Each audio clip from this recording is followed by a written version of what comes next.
Oh yeah, they call me double clue. 'Cause I don't go outside for nothing.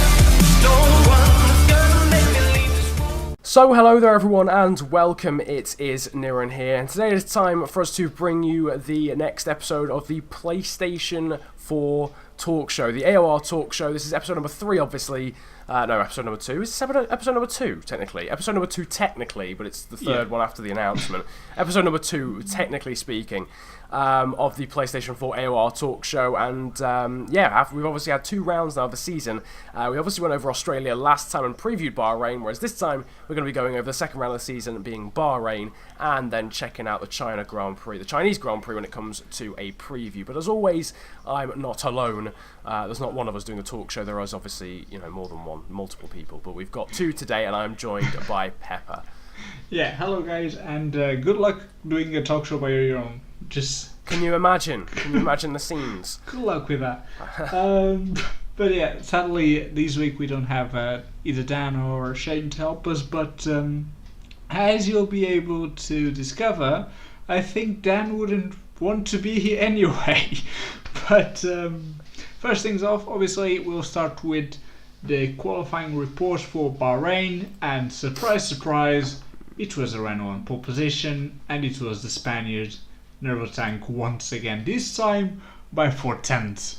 It's not a bad gap to have. It's come on. Yeah. There's dominance, and then there's that really. I mean, let's put this into perspective.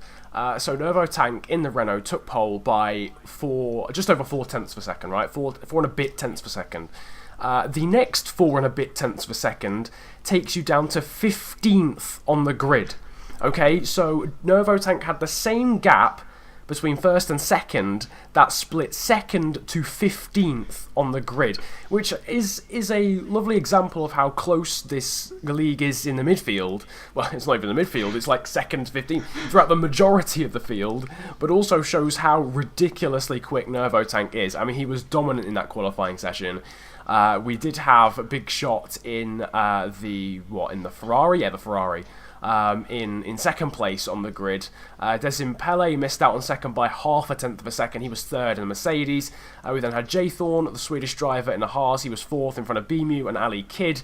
Kian in the second of the Renaults was seventh on the grid, with Arbos eighth, Big C ninth, and Alex, who won the first round of the season in Australia, down in 10th for Red Bull. But as we mentioned, it was so close.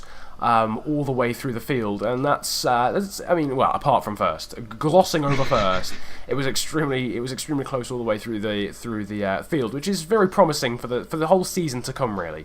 Yeah, and it's important to notice that from 5th to 6th the gap was 5 thousandths. From 12 to 13 it was 6 thousandths. So I mean, you don't get this difference in real F1. Yeah. I mean, this is just a different world. I mean, forget real F1. Just watch this. It's much better. Can you imagine if we had gaps like this in normal Formula 1? It'd be fantastic. It would actually be brilliant. Oh, make it happen. Make it equal cars. Make it equal cars. Yeah, GP2 translated into Formula 1. Equal cars mod. For real life Formula 1, I reckon, is what's needed. We had 19 drivers though for the Bahrain Grand Prix. Obviously, dry qualifying, dry race. I don't think much more needs to be said, really. I know it's got rain in the title, but it is not going to be much precipitation at Bahrain. To be honest with you, in the middle of a desert. But 19 runners and riders for the race. Unfortunately, our old friend Mazais was bringing up the rear. I don't think he's. Don't maybe think he found the setup for the Grand Prix. Maybe he hasn't really got used to the game particularly. But he was starting 19th on the grid. Some other honourable mentions, even honourable. I don't know what happened to my mouth just then. Honourable mentions. We had Ben or Demon F1. He was 12th on the grid. F1 Dan was 13th, and B Colt, who was also unlucky to get a puncture on the final lap in Australia, he started 15th in the Manor. Which I suppose brings us nicely on to the race. We talked about qualifying. Everyone's did their lap on the super softs in qualifying, just as another mention. The race. How did things kick off then? Well, let's just say that for a start, it was very unlucky 13 for Dan, because he was the first victim. If you saw Australia, then we had quite an exciting first lap. Probably not decent first lap for most of the drivers, but definitely very interesting for the viewers. And this time around, we didn't get too far from it. The first lap itself, it was less messy than Australia, but unfortunately there was other events such as lag involved, and we're casually going up to turn 4 on the second lap on board with Dan, and out of nowhere aliens just destroy Dan's car, put Demon in the wall without a front wing, and that's Force India done for the weekend, pretty much. Yeah, literally, that was them done straight away. I mean, it was Into the Barrier would have had a field day with it. The lag was quite extraordinary, and it's just a shame. It's just, it's one of them things with online racing, but you've got to feel that the game has got significantly worse recently, and hopefully it's fixed. But the lag on show there, it completely ruined a race. It annihilated Dan out of the race, instant front wheel off. I mean, basically, I think it was Mayhem Madness, was it? I think, yeah. Who just lagged back into him. And I mean, they're both British, for crying out loud. It's not like one's on the other side of the globe to the other, but lagged into Dan, ripped his wheel off. As you mentioned, it also took the front wing off Demon in the other Force India, and yeah, I mean, we were on about Force India challenging Renault. They're going to need some more luck. We mentioned it in Australia. They're going to need some more luck. They've proceeded to get absolutely no luck whatsoever again. And yeah, it led to Dan being the first retirement of the day. At the front, however, we did have some okay battling going on. Not for the lead, to be expected, really. I mean, crazy? Crazy? What was I thinking? The pace that Novo Tank showed in qualifying was a pretty decent barometer of how the race itself would go as well. He just took off into the distance from the get-go, really. I think he was leading down into turn 1. Obviously, he had a very bad start in Australia due to the sort of 5 red lights glitch that occasionally hits, and that was obviously what took Dan out in Australia. This time, though, we got a much cleaner and much more, much less laggy start, and was able to lead from the get-go and take off into the distance, basically, which basically left Jay Thorne in the Haas, who started 4th on the grid, Kian and Alex, as well as Desim Pele, actually, early on, to battle out for 2nd place. I think Ali Kidd was sort of working his way through the order as well. I think he dropped back a little bit at the start and had to sort of sift his way through a few drivers. Alex, who of course only started 10th on the grid, also had to make some work, make up some positions and do a bit of work too. We had some good battles going on. Unfortunately, not for the win, like we've seen potentially in other platforms, but there was some good battling going on. I think in the end, a lot of people going for the same strategy as well in terms of the top 5. I don't think many people deviated from going super softs, then mediums, then softs. But yeah, just overall, just some good battling, wasn't there? Yeah, absolutely, and we kind of got a split field. Like we had obviously Nervo Tank on his own field at the front, and then Jay Thorne managed to open a little gap over Kian, Alex, Alekid, and Dizin Pele in the fight for 3rd. And then we had, well, not the back markers, but they also lost a lot of time with all the spins and all the fights they had in the first few laps, which eventually led to some interesting strategies, but not exactly because of all the fighting, but because of the tyre wear.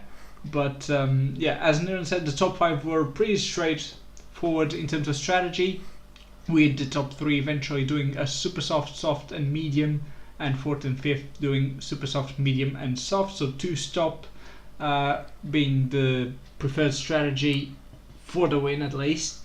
But at the back we had some very, very interesting fights with a lot of people involved, which is not usually seen, but obviously we talked about this last week. Bahrain is a track that has enormous amount of slipstream, and it's ridiculous sometimes even, but we don't complain. We're fine with it. We don't need to drive it, so the more the better.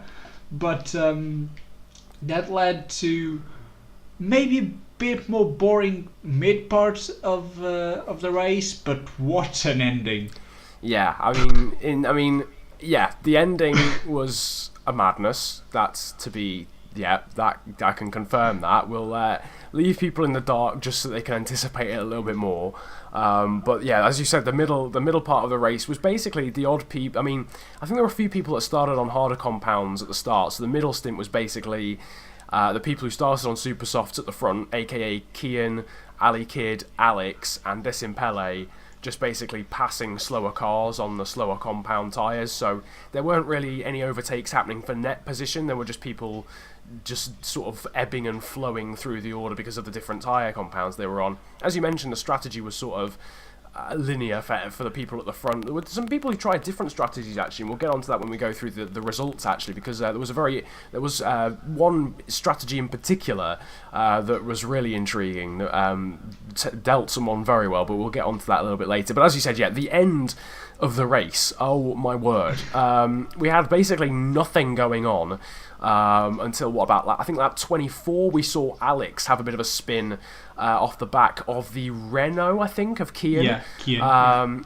Which lost him a position to Ali Kid. I think he might have lost another position at the time to Desimpele as well. But he managed to gain that back, and that was I think down into turn 4, wasn't it? Yes. Down into that right-hander right at the end of the first sector. I think he was just trying to go up the inside. The space was closed, and he ended up spinning into the infield, and that obviously allowed Ali Kid through and into 4th. So that was the initial taster, really, as to what would follow. Jay Thorne, who was in second place at the time in the Haas, ended up dropping way back by the end of the race towards the guys behind him, but thankfully penalty saved him quite a bit. I think he was struggling with tyre wear quite substantially. I think he was right on the cusp of getting a puncture. And talking of punctures, we had a decent amount at the end, and the most high-profile case really was Desimpele, who'd been up towards the front in the sort of top 5 or 6 for basically the whole race, and then round the final corner of the penultimate lap was struck with a penalty, and it caused almost a cataclysmic incident behind, because there were so many people battling for position. I think we had Big Shot, Mayhem Madness, Demon, and our boss Big C. It was about 6 drivers fighting for position over the space of about 2 seconds, and suddenly there's a car going at 50 miles an hour in front of them with a puncture. People going left, right and centre trying to avoid coming out the final corner. Interestingly, at exactly the same time, the manor of Theo GGR1, the Swede, I think also got a puncture at the exact same time as Desimpele, and they both had to come into the pit lane at the same time, which I found quite interesting.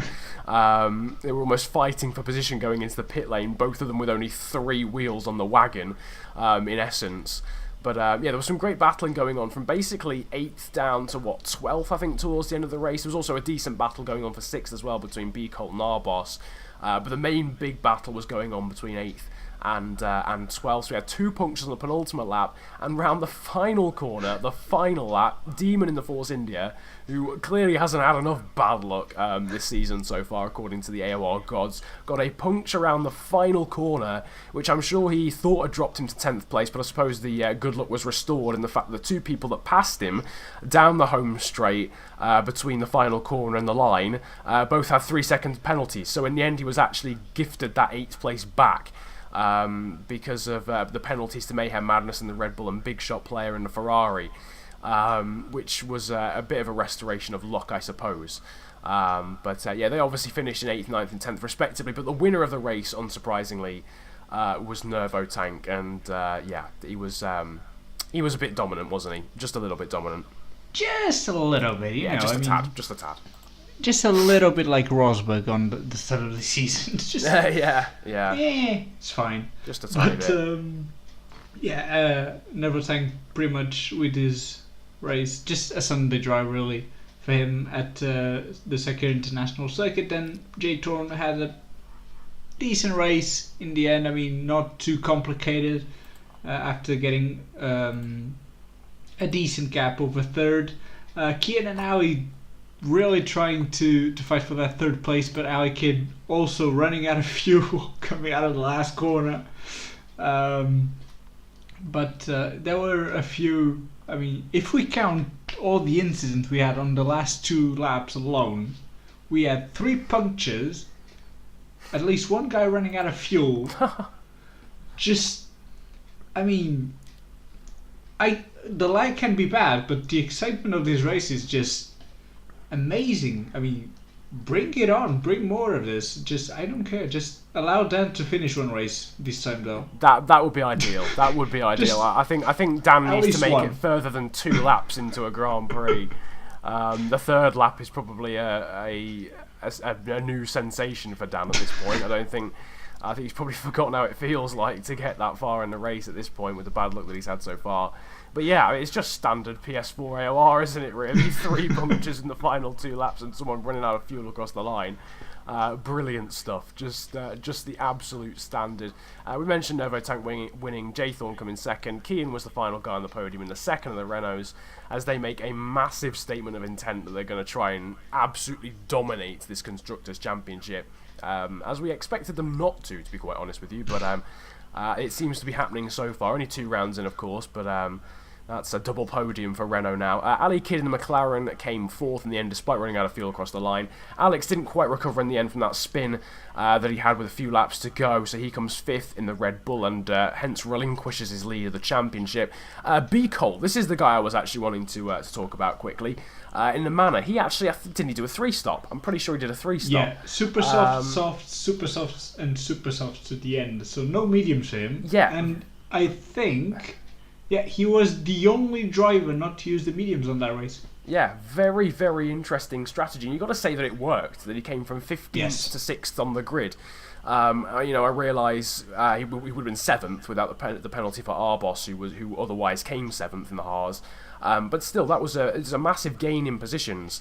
So potentially other drivers will be looking at, they come back, in another season from now and think, okay, maybe that's the strategy to go for if you're feeling particularly aggressive when it comes to how much time you're going to take out of the tyres. Because obviously, if you're going to do 3 stops, you can afford to take so much more life out of the tyres. You can go full pelt, and it seemed to work for him, and despite not using the mediums. Arbos, as I mentioned, came 7th with Demon, Mayhem Madness, and Big Shot rounding out the top 10. Big C just missed out by 2 seconds in the Williams on points. He was 11th. And we had Jonas in the Sauber, NB Arubin in the other Sauber in 13th. Decim Pele, unfortunately for him, only down in 14th after that puncture. The other puncture victim being Theo G in the manor. He was 15th, and then Nummer, the final of the finishers. We had 3 DNFs in the end. BMU in the Mercedes disconnected, which is a shame for him actually, because I think he was running in the top 10 for the majority of the race. In fact, I think he was running basically alongside Decim Pele in about 6th or 7th for the whole first 2 stints, then disconnected, which is a massive shame for him. But the way the cookie crumbles, I guess, sometimes. He comes 17th. Mazais also DNF'd, in the Ferrari. He came 18th, and obviously we've already talked about Dan, who also failed to finish. Yeah, and this Bahrain Grand Prix also marked the last race for Mazais, at least for now, for Ferrari in the F1 category. He's being replaced by the Finn RAC 191. Sadly, I don't have any stats for him. I do believe he's a rookie, so that's why I think I don't have any stats, but should be interesting to see what he can do. I mean, obviously, sadly, Mazda had a poor run both in Australia and Bahrain, so maybe fresh blood will help Ferrari, which, they are doing as well as in real life, and that is not good, so they really need to step up a bit. I mean, not for lack of trying, because Big Shot obviously got the front row this time, and still 2-point scoring finishes, but we need someone to challenge Renault, so they really need to put some work on it. But leading to the driver standings, obviously Novo Tank with 43 points, 8 points ahead of the Red Bull driver Alex. Then Kian in 3rd place with 27, Ali Kidd with 20 with the McLaren. Jay Thorne goes up to 5th with his first points of the season, and straight off the bat 18 points, so not bad at all. Desimpele stays in 6th with 15. Big Shot, Big Cold, Big C, Arbos, DOG, Demon, X Mayhem Madness, and then BMU as the last man with point in 14th, then Dan leading the way with no points in 15th. The two Saubers, number 92 with Williams, Arboy with McLaren Honda, who's still to race, important to say, and obviously the new driver for Ferrari, RSC 191. And constructors, it's not looking good. I mean, let's be realistic. Renault with 70 points already. Yeah. And 86. It's not ideal. Yeah, well, I mean, it depends which way you're looking at it. I suppose it is ideal for Renault, but very productive bananas. Yeah, very. I mean, there's clearly even more potassium running through those bananas than the usual ones. But is that healthy to the engine? I don't really know the mechanics of engines, but I don't think bananas are meant to be in them. Whatever the circumstance, whatever they're putting in that engine, it's definitely working. 70 points, yeah. For those who are wanting a Constructors' Championship fight, this arguably isn't the best outcome. To be honest with you, Renault 33 points clear of Red Bull after 2 races, which is quite astonishing, especially given Red Bull have a race winner so far this season. Basically tells all there really is to tell. Third place is Haas, who are already 46 points off Renault. They're on 24, just 4 points clear of McLaren. This is where it actually starts getting close, for those that are wondering. Haas on 24, McLaren on 20 in 4th place. 5th is Mercedes on 17, they've got Manor on 13, Ferrari on 11, Williams on 6 and Force India on 4, with Sauber the only team not to have finished in the points so far, and obviously Toro Rosso aren't racing, so there isn't an 11th team. But yeah, I mean, Renault, it's pretty dominant at the moment. You know, Novo Tank and Keen are doing a very, very good job of just basically creating a stranglehold on the whole Constructors' Championship, because all the other teams appear to have a fast driver, but not necessarily a pair of fast drivers, which is... Except Renault. Except Renault, precisely, which is leading to such a one-sided Constructors' Championship at the moment. Obviously, we've got to stress the fact that we're only 2 races in. We can't read too much into it. Obviously, you know, things might change. Good luck for some drivers, bad luck for some drivers, or whatever. But at the moment, Renault are certainly the favourites. I mean, at least nobody remembers that we actually picked Force India to be up there. Oh yeah, no, definitely. No one remembers that whatsoever. It's fine. We'll definitely get away with that one. We definitely did not predict Force India, who are currently 8th in the 9th in the Constructors' Championship.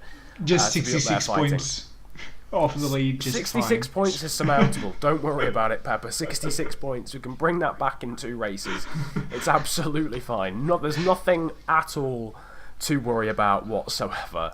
But Force India, they definitely need to get back on track. They'll be looking to gain some points back, and they'll be needing to gain some points back in the next round of the season, at round number 3, which of course is the Chinese Grand Prix. Or the Xmati G Grand Prix. The Xmati G Grand Prix is another way of describing it. Don't know whether Dan and Ben are particularly outstanding in comparison to other tracks around China. We'll have to wait and see on that one. Maybe they'll let us know in the comment section or whatever whether this is a track that they particularly enjoy. But they better hope it is, because they need to gain some points back at this point in time. Obviously, Novo Tank will probably be the favourite. He's grabbed a second and a first so far this season. He'll definitely be finishing on the podium. Let's be real here. Nah. I'm sure Alex and Jay Thorne and Kian obviously as well will be doing their best, and obviously the 2 Force Indias hopefully for them will be doing their best to try and change that fact of Novo Tank getting on the podium, but I think they'll have a pretty tough job. Time to just preview though China itself. Obviously, it's another track with the super soft and mediums, isn't it? Like Bahrain before it, and we talked a lot about tyre wear around Bahrain. We had quite a lot of punctures, and if you're a fan of punctures, then China is definitely the place for you. We've already, I'm sure, had a treat by watching the Bahrain Grand Prix on various POVs, but you're going to get even more so around China, because that track absolutely chews through Pirelli rubber.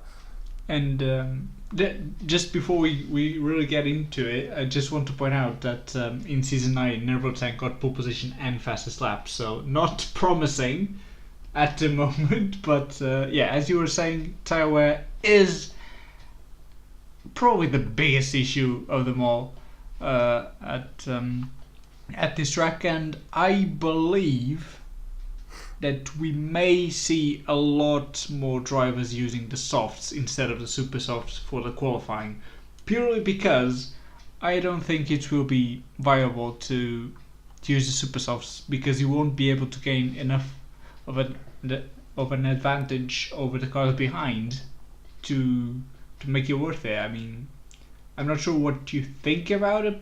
Personally, I think at least 2 or 3 will try the qualifying on softs. Oh, 100%. In terms of my experience on the game around China, it is a completely pointless exercise to start.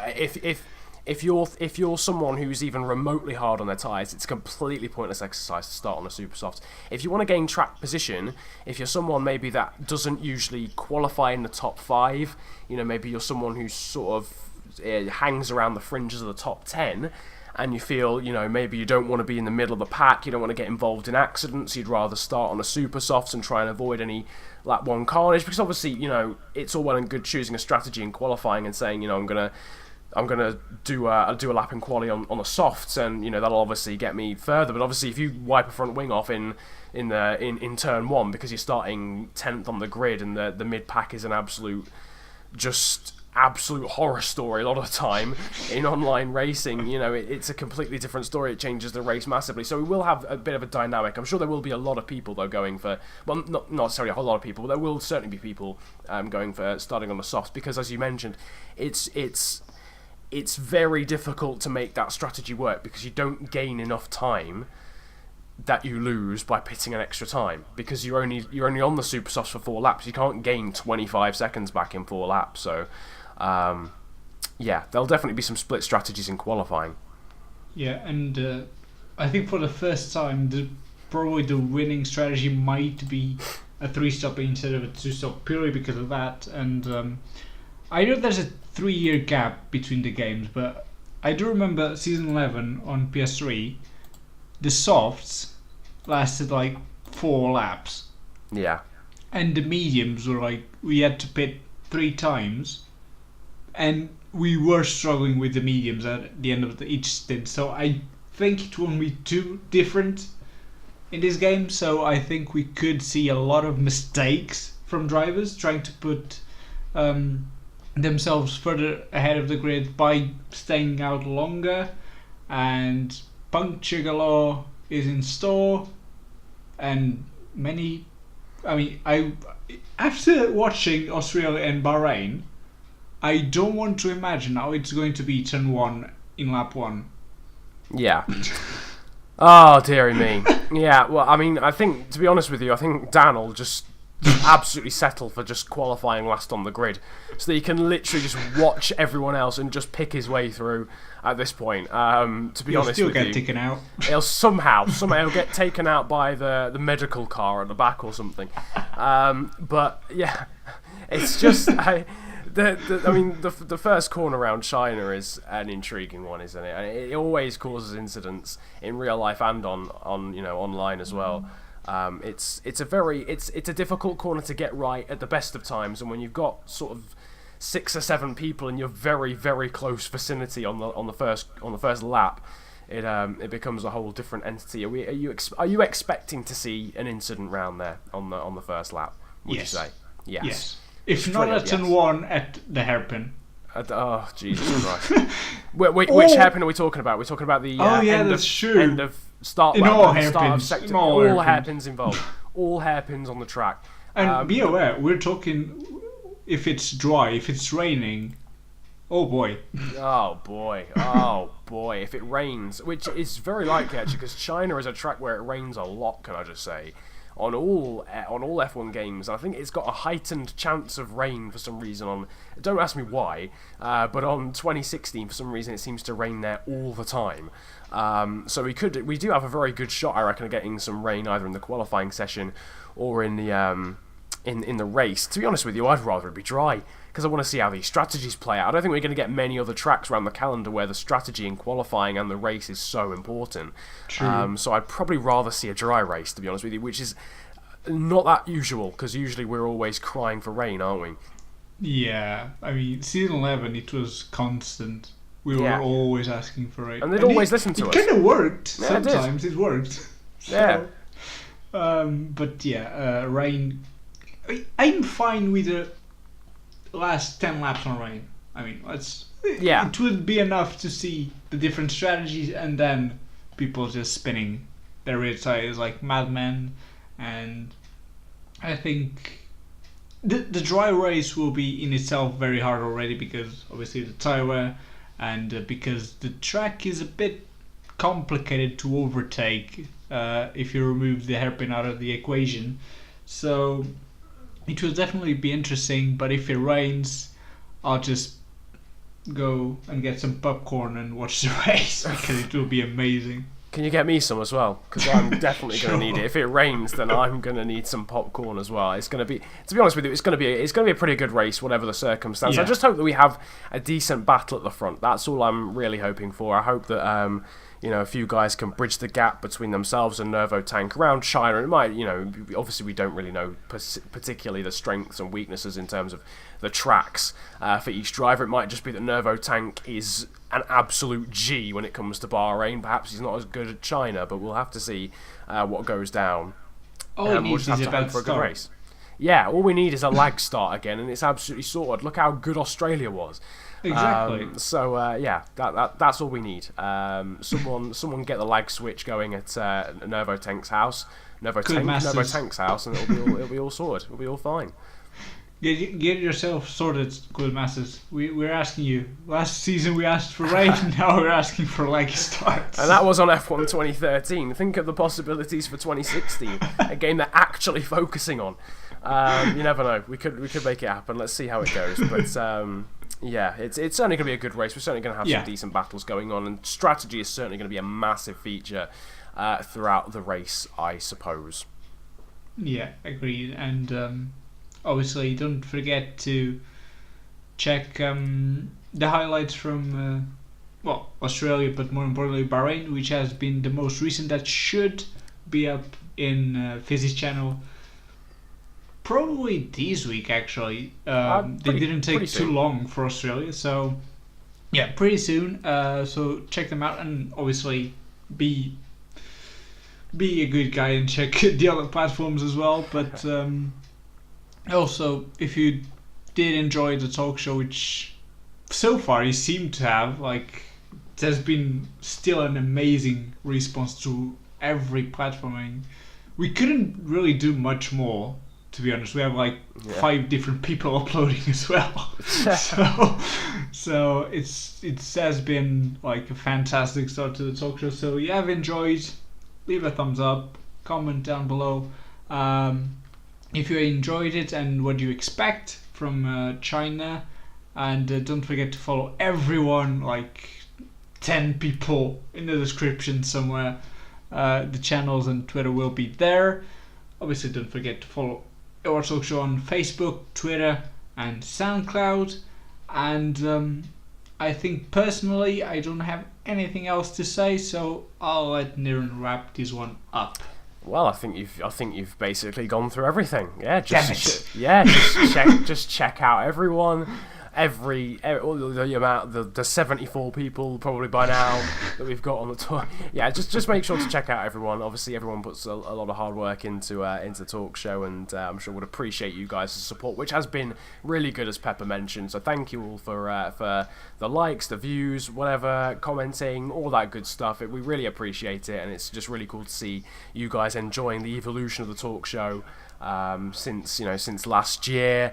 And that's about it. Check out the highlights of Bahrain, check out the highlights of Australia, and don't forget to stick around for all of the talk shows next time as well, both PlayStation and of course PC and Xbox as well on the respective channels. But it's been a pleasure for myself.